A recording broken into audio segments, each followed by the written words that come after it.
welcome back to another episode of Car Talks with Herbie.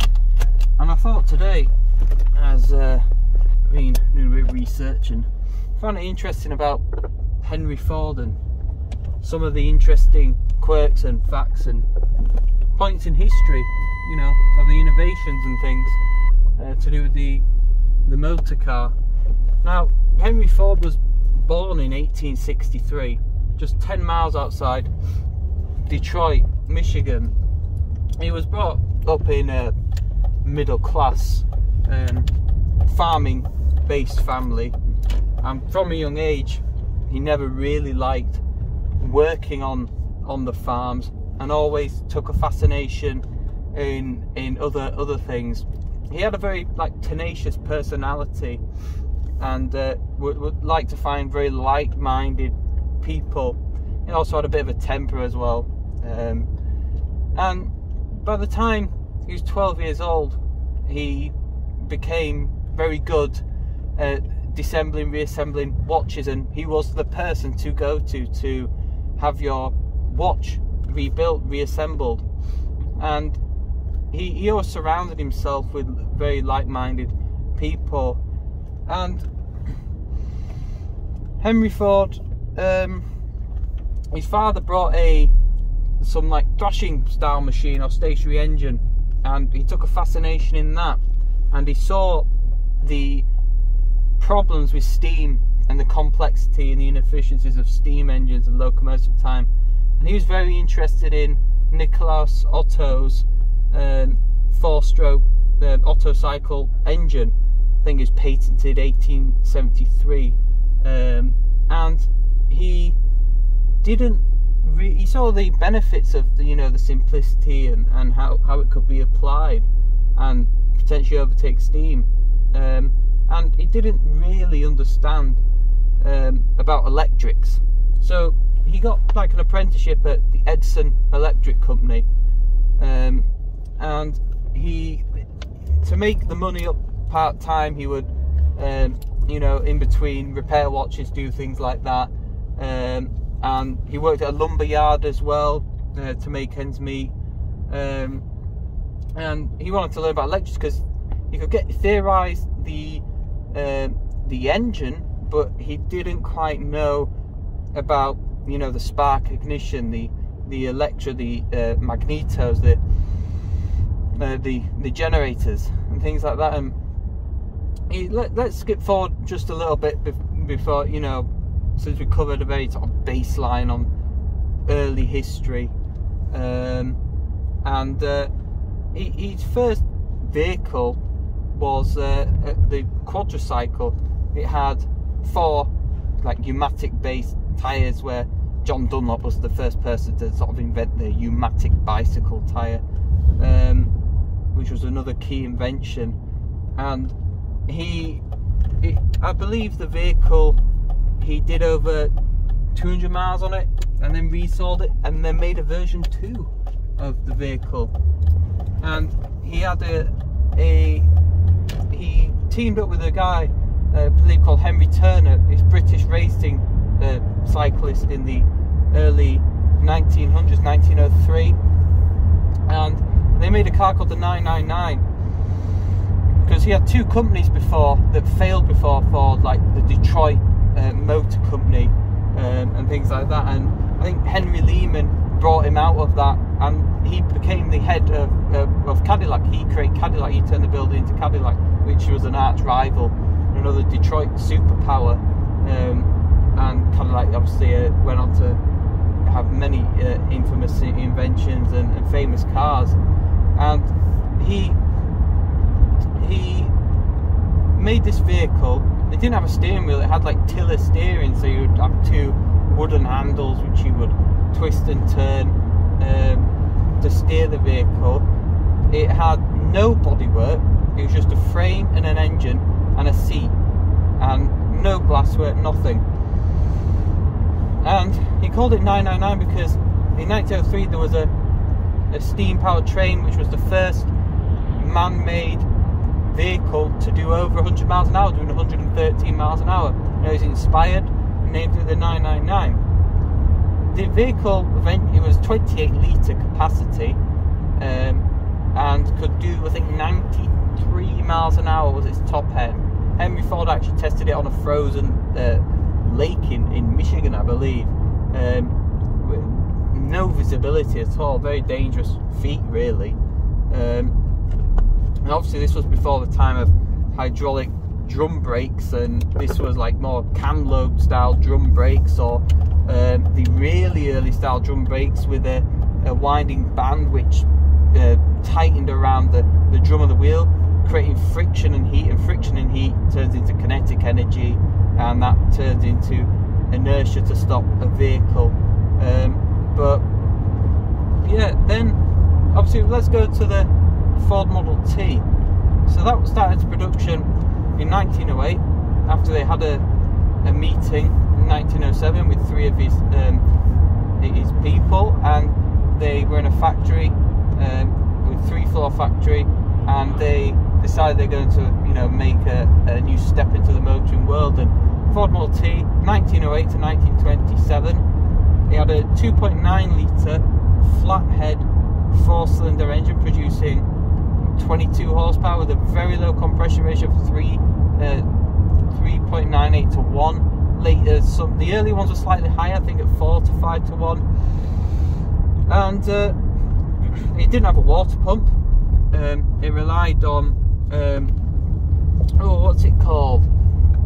Something Thyron, or thermothyron, or something like that, which is where heat and heated water naturally rises, and as it got to the top of the radiator, it cooled and went down to the bottom of the radiator where it cooled even further and went back into the engine.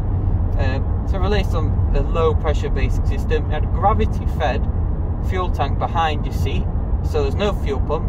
It relied on gravity. This had issues though. Very late ones, I think after 1926, it was as late as that, they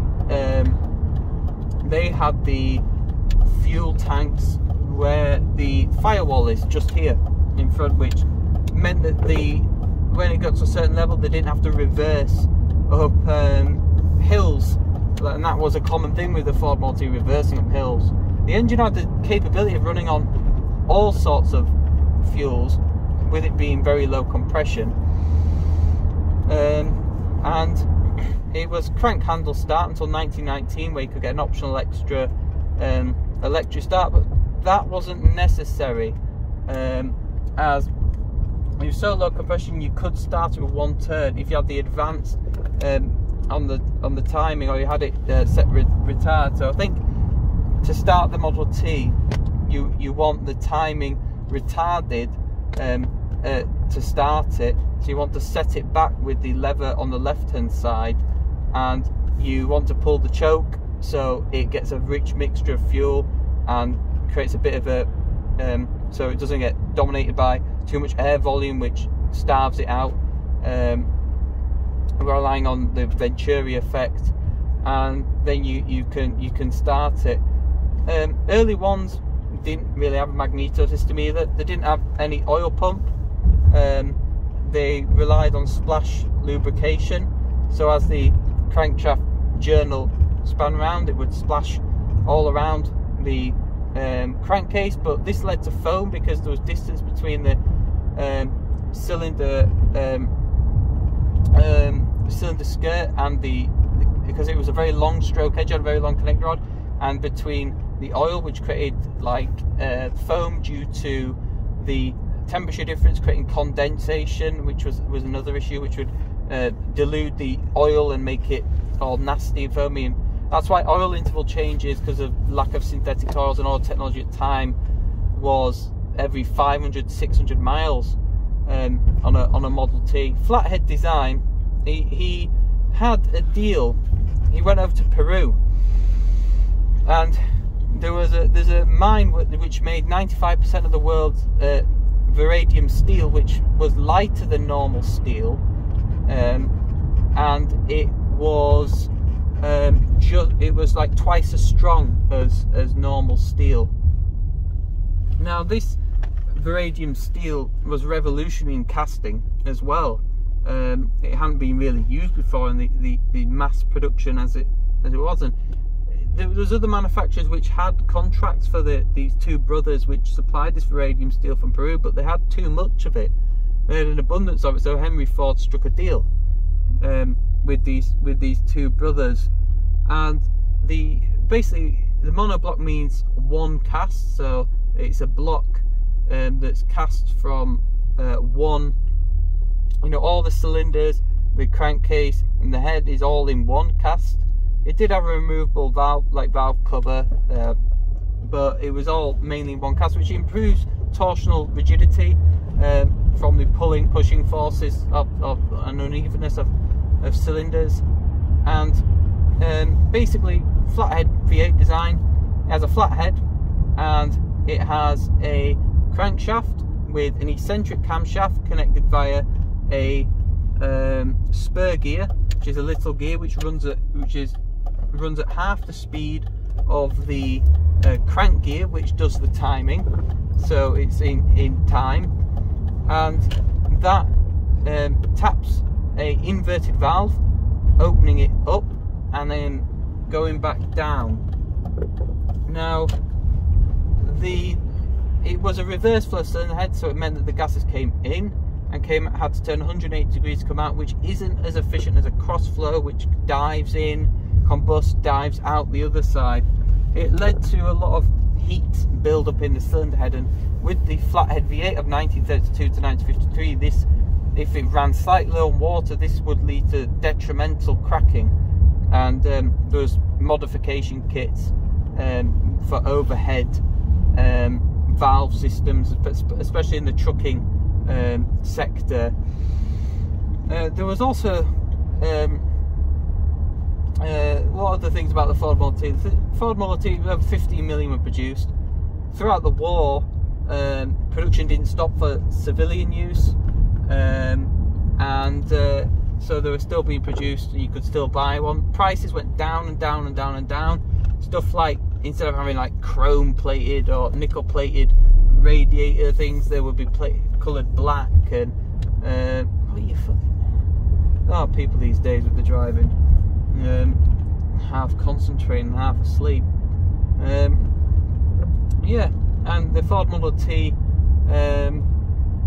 Henry Ford was resistant to change it when the Model A came around, but Edsel Ford, Henry Ford's son, eventually got his way, and in 1926 or 7 they introduced the Model A, which was heavily updated, more aerodynamic, used a 3.3 litre engine, similar architecture, but it had higher, like pressure oil pump, things like that. And I think the gearbox casing as well as the engine had shared lubrication, so another splash foam lubrication of the shared engine and gearbox. So this is to increase simplicity.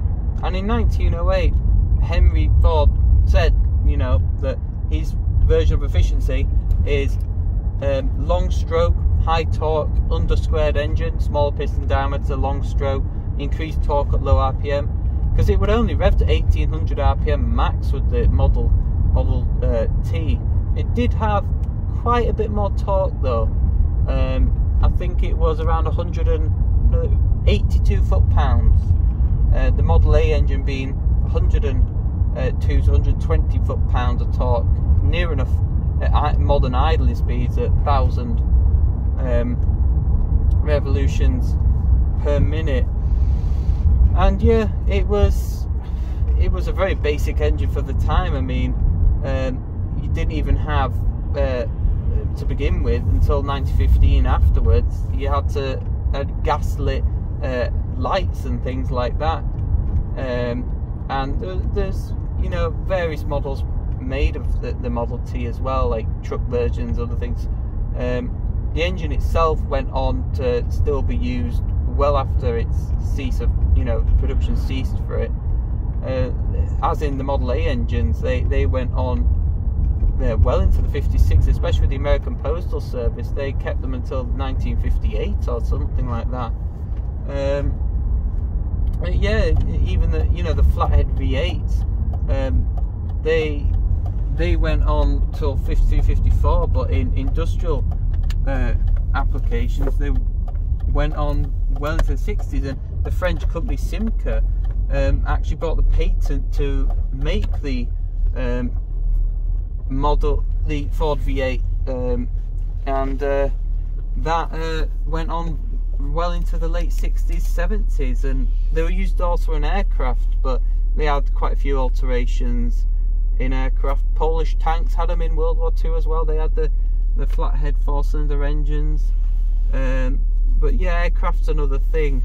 You have to have vastly modified carburetor systems and things like that, due to the freezing of the air at low engine speeds or at altitude. So they usually have what's called like exhaust piping, which feeds hot air into the throttle plate of where the intake is, so it doesn't freeze and can have the correct flow of air to run the plane properly. They had problems like that with the Spitfire, but I think next episode I want to touch on strange engines, such as the Daimler-Benz DB600 inverted 33 litre V12, very strange engine, and the Deltic engines found in trains and other variants of engines, and maybe history on the Merlin and other things like that. Just random facts, and maybe I will do a quick fire facts video at some point. But yeah, I thought I'd go into a very brief sort of understandable explanation on Henry Ford's things. I probably haven't touched on everything, but yeah, I've just very basic information. One of my Herbie's rambles. So hope you enjoyed, and see you in the next one.